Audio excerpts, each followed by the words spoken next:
বাহের বাড়ি মধুরহারি ঈদের বহুত পরে আইলাম বাহের বাড়িত বেড়াইবার লাগিয়া। এইবারে আমি আইছি না লগে গেন্দার বাহেরেও লইয়া আইছি। একদিনের লেগে বেড়াইবার আইয়া জান্ডারে আর কতই আরাম দেম, এর লিগে আরাম করা তো একটু ঘোরাঘুরি করলাম। আসসালামু আলাইকুম প্রিয় ভাই বোনেরা, কিরম আছেন? আশা করি যারা জিনতে দেখতাছেন সবই ভালাই আছেন। আমরা বাড়ি তো বহুত বাড়ি দেখাইছি, আর নতুন করে দেখাই বাড়ি কি আছে। তো সকালতে ভিডিওটা আরম্ভ করলাম। ঘুমেতে উঠতে দেখি চাড়া রেডি, ছোট ভাইয়ের বউয়ে সাত হর দেখাই আকারে সুন্দর করে এক কাপ চা রেডি করছে। চাড়া খাইলাম। আমরা বিল্লুরে আইতে সময় লগে লই আই পড়ছি। খালি বাইতে আর কই থই আইয়াম তারে, হেলা হেলা থাকতো এর লিগে তারে লগে লই আইলাম, হেও বেড়াই আলবো। আজকে আমরা মেঘলা কইরালছি, একটু মেঘের সিডাও পড়তাছে। আর এখন তো ধানের সিজন, বুড়ো কাটার সিজনও মেঘ পরে বেশি। আজকে আম্মাও বাড়িত আমার ভাইও বাড়িত, তারা দুইজনে মিললে দান্ডি ঘুরে থইছে। আব্বা সার হে কইরাও গৃহস্থী বাদ দেয় না, আগের থেকে কইরা আইছে গৃহস্থী, ওহনা সেই স্বভাবটা রইছেই।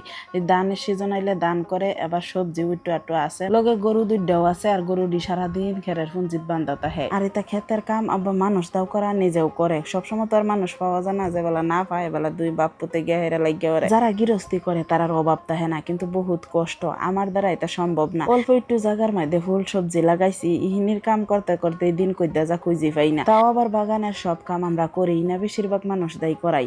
তো বিল্লু একেবারে আরামসে হইতে রয়েছে, তার পুরা গরম লাগছে। আর সাকিরা তো বিরসায় বিরসায় তার খালা আম্মার ছোট থাকবার খিলফাতি ডিবা হরছে। অন কইতাছে এই গড্ডা তার খুব পছন্দ হয়েছে। দুইরে বেলা আমার জামাইও আয়া পড়ছে, শ্বশুর বাড়িতে আয়া হেরাই কইতাছে আগে বাদ দেও, খাইছি না খিদা লাগিয়ে পড়ছে। তো আমি বাড়িতে নাই, খিদা তো লাগবোই। একটা সময় আছিল সপ্তাহে সপ্তাহে বাহের বাড়িতে আইতাম। যত বড় হইতাছি, বয়স হইতাছে, বুঝো হইতাছে, সংসারের মায়াও বাড়তাছে। অহন 2-3 মাস গেলে গাও একদিনের লাগিয়ে সময় পাই না বাহের বাড়িতে আইবার লাগিয়া। যারা জয়েন্ট ফ্যামিলির তাহে তারা ভাবে এল্লা এল্লা থাকতাম যদি কত ভালো হইতো, যেন ইচ্ছাই নই যাইবার পাইতাম। আর যারা এল্লা তাহে তারা ভাবে বাড়ির যদি অতটা মানুষ হইতো, সবের উপরে ফালাই তো হেরাও কয়েকদিনের লাগে একটু ঘুরবার বার হইলাম হইলে সবাই অশান্তি, এর নামই সংসার। তো একটা জিনিস দেখায় এনারে, আম্মা একটা গাছ লাগাইছে, আর এই গাছটার নাম আমি বালা করে জানি না, কিন্তু এই গাছের কাম হইলো শিফা বাট্টা হাইরা নারকেল তেলের লগে মিশায় যদি চুলো দিন যা চুলের গুড়ি শক্ত করে, চুল লম্বা করে।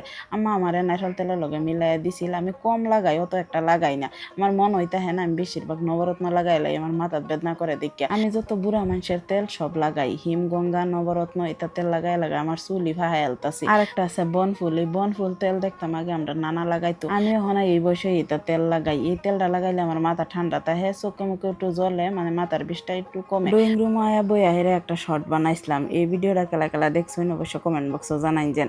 তো যাই হোক, এদিকে আমার জামাইও যাইতাছে, জামাইরে আগায় দেখাই রে আম্বু একটু বাইরে ঘুরান গারান ফারতাছে। তো এরপরে দেখাই আমরা বউয়ের রুম। এই যে এটা হইলো বউয়ের রুম, সবকিছু সুন্দর করে সাজায় তৈরি দিছে। ফুলাফান ওইবার আগ পর্যন্ত তো সবকিছু সুন্দর মতনে সাজাইলি তাহে, ফুলাফান হওয়ার পরে শুরু হয়ে যায় সবকিছু আউলা জাউলা। ঘরের ভিতরে গাছ লাগাইছে, গাছটিত পানি দেওয়া হয়েছে না যে মইরা যাইতাছে। কইলাম না একদিনের লাগে বাহের বাইতে হের আর কোন আর আমি করাম, এতে বালা একটু ঘুরে গাড়িয়া দিহি বেহেরে যেদিরা বাজ যাইতাছি। আর আমি আর আম্মা একটু বন্ধও যাই কয়েকটা সবজি তুলবার লাগে। আর এই সবজি তোলার ব্লগটা কালহা দেখতার বাইন, সুন্দর একটা ব্লগ আইতাছে। কাকিমার আবার সুন্দর একটা ফুলের গাছ থেকে হেরা কয়েকটা গুড়া তুলতাছে, গুড়াটি হুগায় রয়েছে। আর এই যে সুবারি দিছি, সুবারিটি আতই রয়েছে, আত লইয়া হেরে এই ফুলের গুড়া তুললাম। তো যাই হোক, আজকের ব্লগটা কিরম লাগবে অবশ্য কমেন্ট বক্সে জানাইবেন। ভালো লাগলে লাইক শেয়ার করবেন, সবই ভালো থাকবেন।